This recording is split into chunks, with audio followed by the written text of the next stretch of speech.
My name is Deborah Davis, the founder and CEO of Habitual Presentations. This starts our third year of standing on business and professionalism as we bring you topics from professionalism, work-life balance, marketing, technology, and health. We are excited to continue this third round with innovative, dynamic, and trailblazing guests. So, let's get started. Today, we have our wonderful guest and panelist, Dr. Maya Sanyal. So, Maya, can you please introduce yourself to the wonderful audience? Good afternoon, Deborah, and to all the listeners. My name is Maya Sanyal. I work as a career counselor. I am currently at Yale School of the Environment, and I have had a very interesting career trajectory, which is why I do the work I do. Very often, careers are seen to be more direct and linear in development than they really, really are. And having had that experience in my own life, when I was thinking about the problem to solve in my professional world, this is the problem I decided to work on. And I am delighted to be here and delighted to be talking about tools and strategies and mindset so that every one of us can continue to develop both our careers and our life quality. Well, thank you so much, Dr. Sanyal, for being our first panelist for this year's session of Standing on Business and Professionalism. And like she said, we are here to drop some tools, some gems of ways to just stand on business and professionalism in our personal life. So let's dive into the question. The first question we have is, how do you define professionalism? Thanks, Deborah. So I like learning information that is already out there. I often tell students and colleagues, there is never any reason to reinvent the wheel. So I went and looked up the definition of professionalism. And some of the very primary categories are obviously competence. We need to learn to do the work we are doing very, very well, which takes time. The second factor is integrity. So this idea that when we show up to the workspace, we are doing it from a place of good faith and wanting to do our best. And the value piece, knowing why we do what we do. So when things get tough, we often are able to fall back on reminding ourselves, this is why we are doing this, instead of letting our minds create stories that are not always helpful. So we have competence, we have integrity and ethics, which relates to accountability. They all sort of go hand in hand. So when we are coming to the workspace, the business space, with the mindset that I want to do my best, we are automatically accountable because we are taking ownership of the project. And the soft skill that is often difficult to learn and navigate without experience is the professional demeanor. How do I show up to work in a way that balances who I am with how I am showing up at the workspace. And often people find that a place of conflict, especially if they are younger professionals. And the way I've learned to work around that is to see it as a place of synergy and code switching in an authentic way, rather than feeling that I have to choose between person A and person B. And I will be happy to talk about what that looks like. Well, thank you so much for breaking down, what it means, to be professional. And it's key to looking up the definition. We always seem to have to develop something when there's already been resources made prior. So thank you for, dropping that gem. So we can dive into the next question. Can you describe a situation where you had to demonstrate professionalism under pressure, and what was the outcome? Very good interview question. So since we are doing this as a conversation about skills, I'm going to tell the audience one way to start thinking about this, tell me about a situation when, is we use the SOAR story method. So SOAR stands for situation, obstacle or challenge, action, and result. And the alternative that's a little bit more common is STAR, situation, something. I'm not remembering the T right now because I default to SOAR so much. Situation, task, action, result. Yes. So in the context of a challenging situation where I had to learn to deal with and navigate the complexity, I will draw from my experience when I was starting off my career as a career counselor. I was going back to school to finish my master's in counseling, and I was working full time. And learning to navigate showing up authentically and with accountability to both spaces required me to be very upfront with both my workplace and my professors that there would be times when I might be running late to class, or I might need extra time to do a paper, or I might be running late to a work meeting. And back when this was my younger self, I was very scared because I was worried that both sides would say I'm being unprofessional because I'm not showing up on time in each context. And so the situation was having a difficult conversation with, to me, but they were grown-ups, very much higher up in the food chain. The obstacle was my fear that I would be deemed not invested on either end because I am asking for this slight flexibility. The action I took, I spoke to my mentor and I role played. And so I sat down and I worked with a mentor to say, I'm going to have to say this to my supervisor, and I'm going to have to say this to my program director. And we practiced, because learning to breathe and sit with the physical discomfort so that the words came out well was not something I was capable of doing ad hoc, just off the cuff. And then with shaking legs and a terrified stomach, I walked into both the meetings and I said, look, this is what I'm doing. Just being honest and saying, this is what I want to pursue. So I've gone back to school, and I might need to let you know that I might come in late one morning because I have a paper to finish, or vice versa. And neither of them got mad at me. Both were very understanding. And so learning to trust that when we are coming from a place of honesty and credibility, and practicing. So I didn't show up nervous and mumbling and, I said, this is the situation. This is what I'm asking for. I'm more than willing to be flexible. I will come in and work weekends, extra time. I laid out solutions.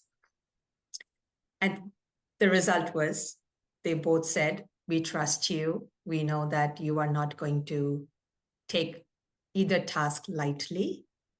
And thank you for letting us know. And they are both some of my biggest champions today. They continue to be my references if I'm looking for work. And so thinking about the strategy behind having difficult experiences and how they show your strengths, it's very important for us to get into the habit of doing the practice, having your source story bank ready so that we feel confident that our stories are authentic and well prepared. Wow.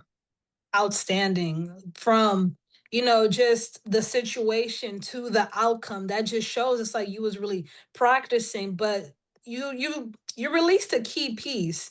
You had to get out of your head to realize, okay, this situation isn't that big. I can be able to solve it. And we sometimes see people in, the space of professionalism or business get into their own heads, but then stepping back to assessing the bigger picture. And you realize the bigger picture is that I can be able to get both things done. I just have to, hold myself accountable, practice, and understand the outcome will, show itself. And so that is very key. So it leads us into our next question, but you've already perfectly answered. And the question was, how do you handle mistakes and failures professionally, both on your own and those with team members? Excellent question.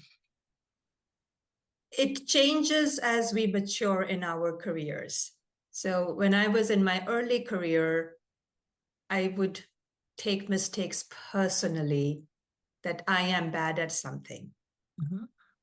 And again, with mentors and training and experience, I have learned to shift that away from, is this about me, or is this about the quality of work I want to do? And that goes back to that value piece. If I know why I am doing what I am doing, it's not about me. It's about this much larger goal. Uh, and so if somebody comes and says, I've made a mistake, now my approach is, first of all, to admit it probably was. Because one of the joys of getting experience is I have realized that I'm human.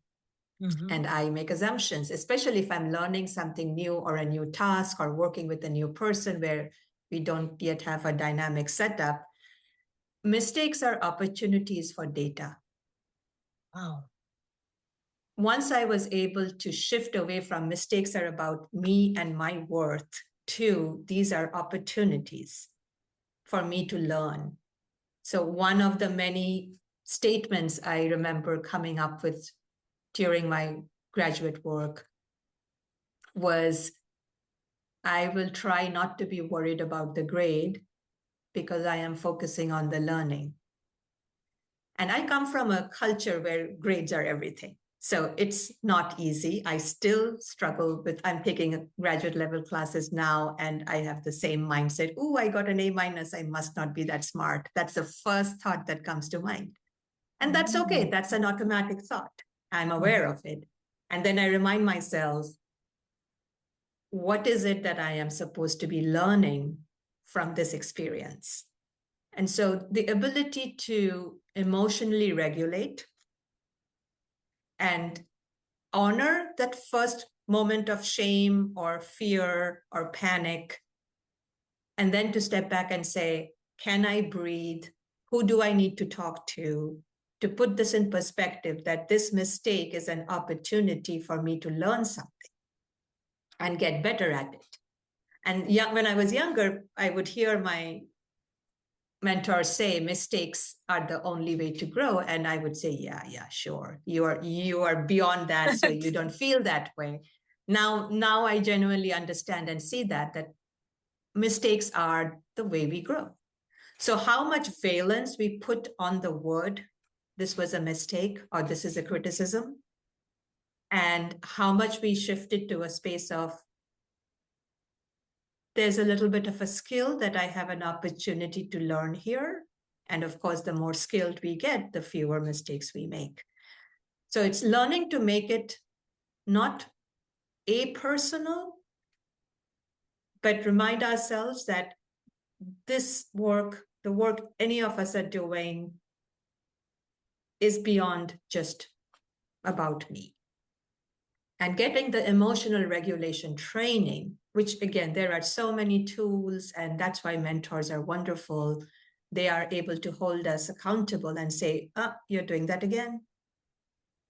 And stepping back and saying, okay, yes, I made a mistake. First of all, it's very graceful to be able to say, yes, I made a mistake. It takes a lot of courage, and courage takes practice. But the moment we're able to say, and what am I going to learn out of this? Then the mistake itself gains value. Wow. You have dropped so many gems. Having emotional regulations, having a mentor, practicing to have courage, and also taking accountability, because you use that word a lot. And so let's just take a detour from the list of questions that we have. What does accountability look like in the professional space?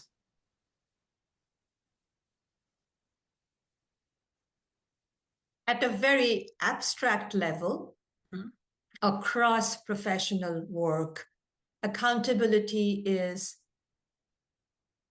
taking responsibility for and pride in the outcome.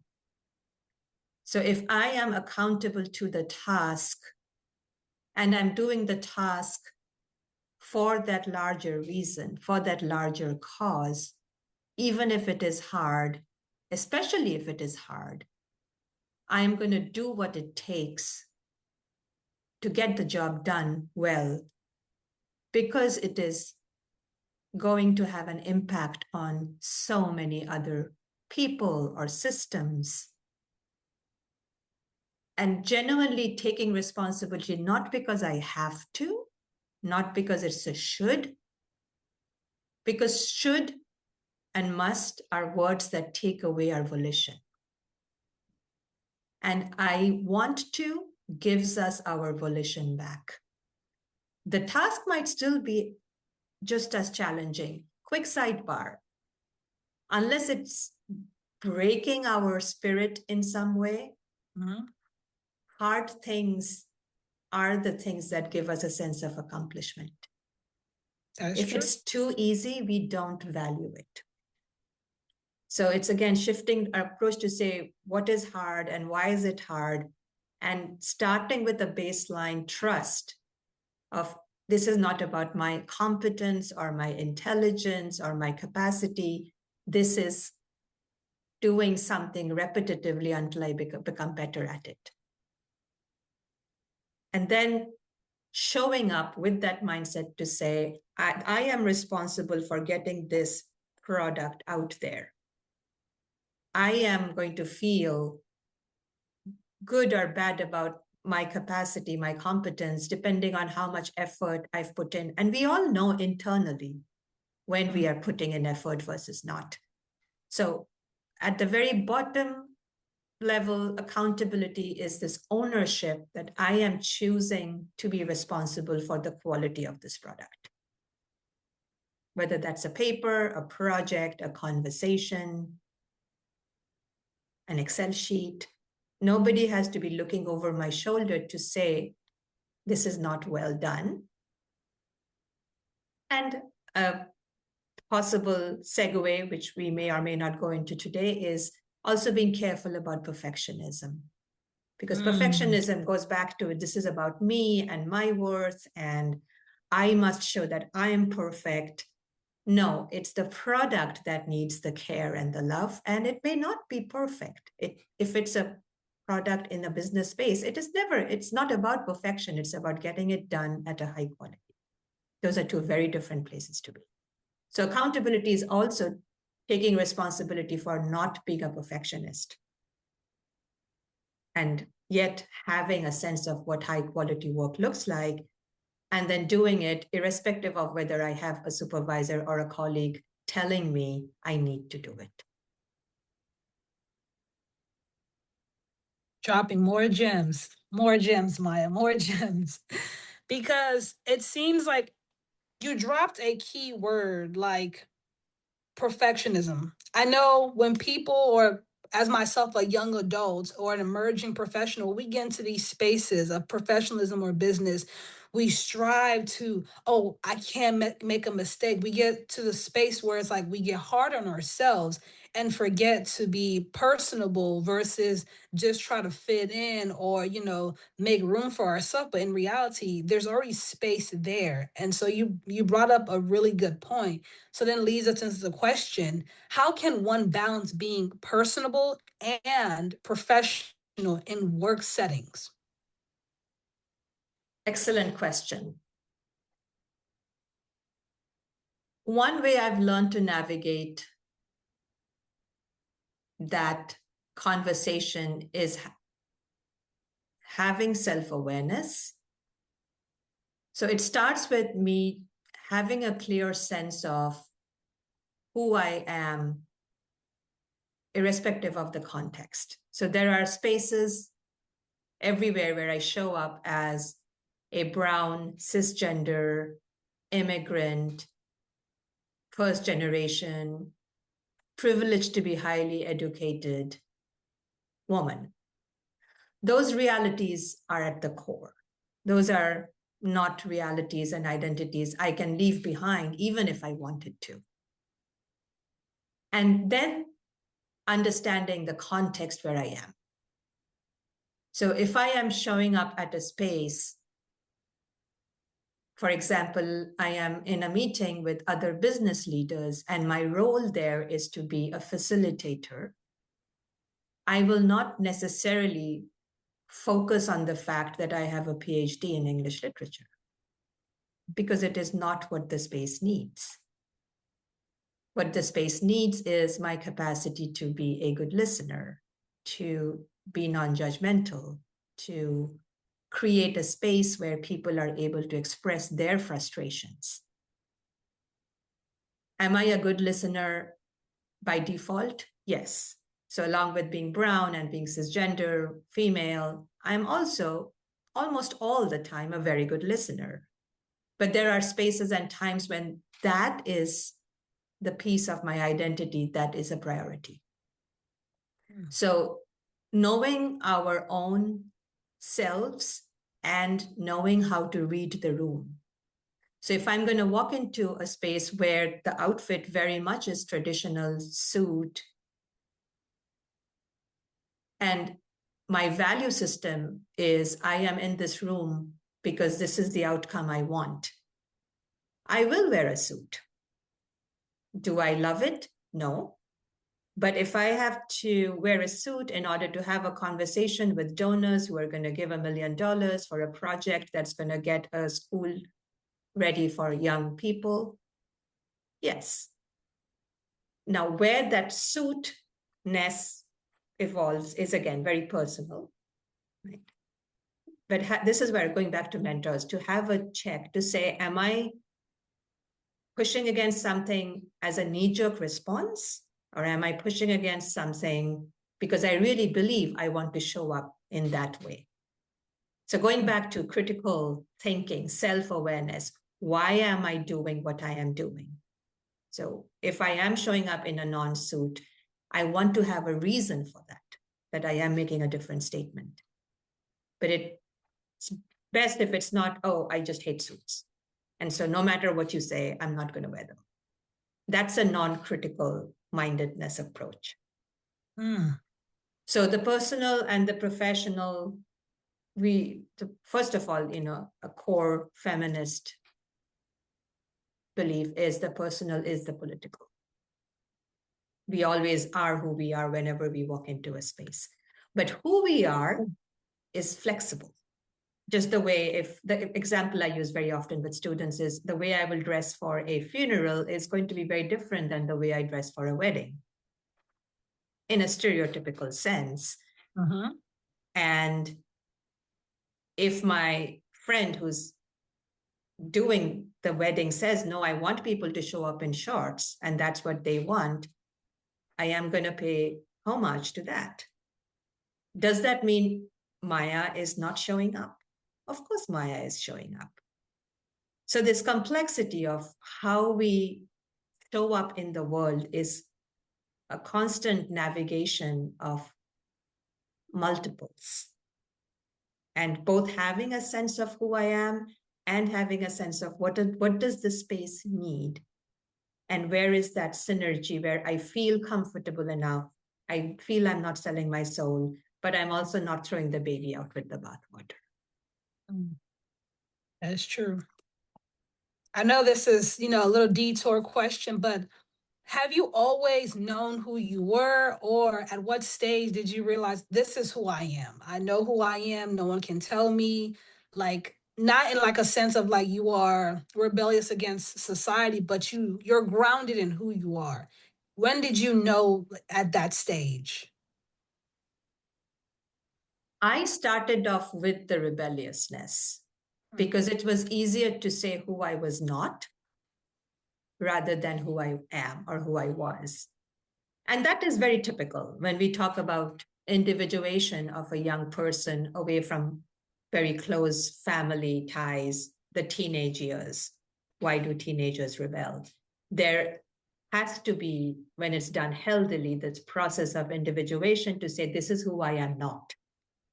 And so for a long time in the life cycle of cognitive and emotional development, who we are not defines us more than who we are.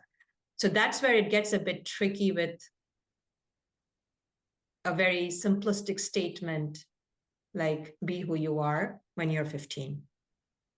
Because mostly if you sit down and talk to them, they can identify who they are not, what they are not, rather than who they are. Because who I am is a becoming, and it is a lifelong becoming. So some of the pieces to your question, who I am, are those cultural, biological identity pieces. As I said, I'm South Asian, I'm cisgender, I'm female, I'm educated. Some of those, again, this is a very simple response to a very complex question, but those are more or less fixed. That I am always going to be educated the way I am unless I get dementia, in which case I won't. So again, everything, there is no solidity to most of these things. But the more existential part of becoming who I am is about our values. And that happens with time. So at the core, we may know some of our values. We are mostly given our values by our upbringing. We negotiate with those values in our young adulthood by saying, no, I really don't think that's what I believe in. And then you reach about 20, late 20s, mid 30s, and things start settling down. And so for me, recognizing that who I am is going to be something that's evolving itself was me coming to who I am. Because who I am today at 50 is definitely not who I was at 45. So learning to be okay with this process, but just in terms of timeline, things start settling down for most of us, late 20s, mid 30s, late 30s. And there's lots of factors for that. For example, COVID has shifted the way people are maturing. That is true. But yeah, just kind of, I tell students and I tell parents of students, just wait till they're 30. That's my good. Just wait till 30. just breathe until they're 30, and then things will start settling down. Yes. While that is a very, direct and calming response, it has so much complexity and depth towards it because it's like you said, we are ever evolving, ever adapting, ever changing. It's easier to know who you are not than to be fully grounded in who you are. And that takes time. So thank you so much. And the reason why I wanted to ask that question is because if people don't know necessarily who they are and the trajectory of where they're going in their lives, when it comes to, criticism or the feedback in the workplaces, they're going to internalize it and think it's a reflection of who they are at their core. When in reality, you just, like you said, you take accountability and then you generate a result for that issue. While if you don't know who you are and your values, those types of situations can daunt on you even more that you might take that experience home and internalize it.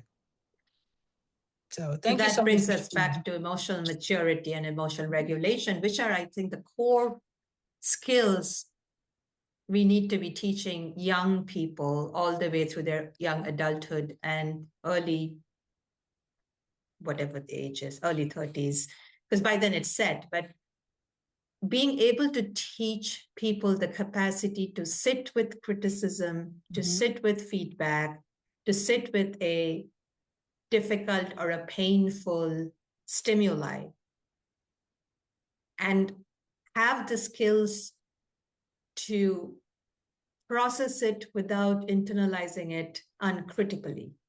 That's true. That is the key skill that helps people. That's what I was taught. I was taught by my mentors, Maya, this is about your ideas, not about you. And once I could wrap my head around the fact that these are people who are looking out for me, these are people who want the best for me, there's this relationship of trust. And if that isn't there, again, there's other ways to navigate that. But the core, I have learned to believe that most of the time, most of the people are acting from a place of good faith. That is true. And if I can internalize that there is a reason for this, and it's not about demeaning me. And of course, I could have not said any of this in my 20s. This is, again, the ability to articulate this comes with time. But if you are struggling with, my boss said, I don't write well, and so now I'm going to go home and cry, have a good cry. That's fine. We want to honor the feeling. And then hop on a call with your mentors, with your trusted people to say, I want to process this feedback. What do I do about it? So taking ownership of that growth process to say, okay, so I am going to trust that in some space, in this way, I am not writing well. How can I get better? That spirit alone allows people to shift away from this is about me to I am always going to be growing. I am always going to be evolving. I am always going to be better at something today than I was yesterday. That is true. That it takes you from, internalizing it to then taking it and, using it as a tool. Like you said, some of these situations we go through are like opportunities of growth in some capacity. Yeah. And so the final question is like, what advice do you have for our audience, which consists of high school students, college students, and emerging professionals? What advice do you want to leave with them? First of all, I want them to be able to gain the skill of reminding themselves that who they are and what they are going to do matters. Because that is one of the hardest things to believe when you are a young teenager or a young adult, because the world is so big and the problems are so big. So simply taking it on trust that this random person who you've never met, who has had their own life journey, listens to people's life journeys every day, wants you to believe that what you do and who you are becoming matters, that you matter. That is the foundational space of psychological safety. The second thing I would say is surround yourself with people who you look up to. That's true. So cutting out the noise, and in the world of social media, very important, quality over quantity. All of us have the emotional intelligence to identify the 3 people at any stage in our lives who are doing life well. Even if it's just in space of one particular professional relationship. This is a teacher I resonate with. This teacher really, and that's a big word. I love this teacher. That's enough for a starting point. Why do you love her? What does she do well? What do they do well? Something resonates, something mirrors in that person.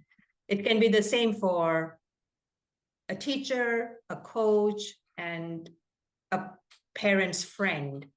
So the roles can be different, but identifying 2 or 3, not too many. So this is where the influencer world is a problem. Because our brains do not have the capacity to follow for real more than a few people. This is about depth rather than breadth. So I would say identify three people who are role models for you. Professionally, personally, any which way, but just make it 3. And then get to know them, get to know what they do, get to know about their journey. In building that relationship, you're going to then meet people they like and they know. So your network is built in at a high level of quality, not social media, accessible, but not really deep. We cannot build relationships based on social media figures. We can emulate what they do, but they will never know us. That is true. So the key is to believe that this journey is exactly where you need to be, and then find people who you look at and say, I want to be like you. And then put in the work. That's the hard. The lack of distraction is, I think, the biggest challenge we have for success. And there's so much good work out there. I'll name one book, whether folks listen to it or read it, Cal Newport's book, Deep Work. Deep work. Deep work. And the whole point is shut down everything and do one thing at a time, which is the adage all the way 3,000 years ago from the Buddha. It's not changed. The core skills of living well have not changed. No, still the same, just different people now witnessing it. Yes. Different people, different packaging, same message. Focus, trust yourself, use your brain. We all know when people around us are good for us or not good for us. Even a 5-year-old can say that. Even a 15-year-old can suss out somebody who's a good influence. If you really sit down and ask them to talk deeply with themselves, they will know that that person they're hanging out with is probably not a good influence on them. And so learning, again, to know yourself, to trust yourself, and know that there are lots and lots of people on this journey who are going to show up to help, because that's just how humans work. I am everything I am today because people have poured into me. I am nothing without that pouring.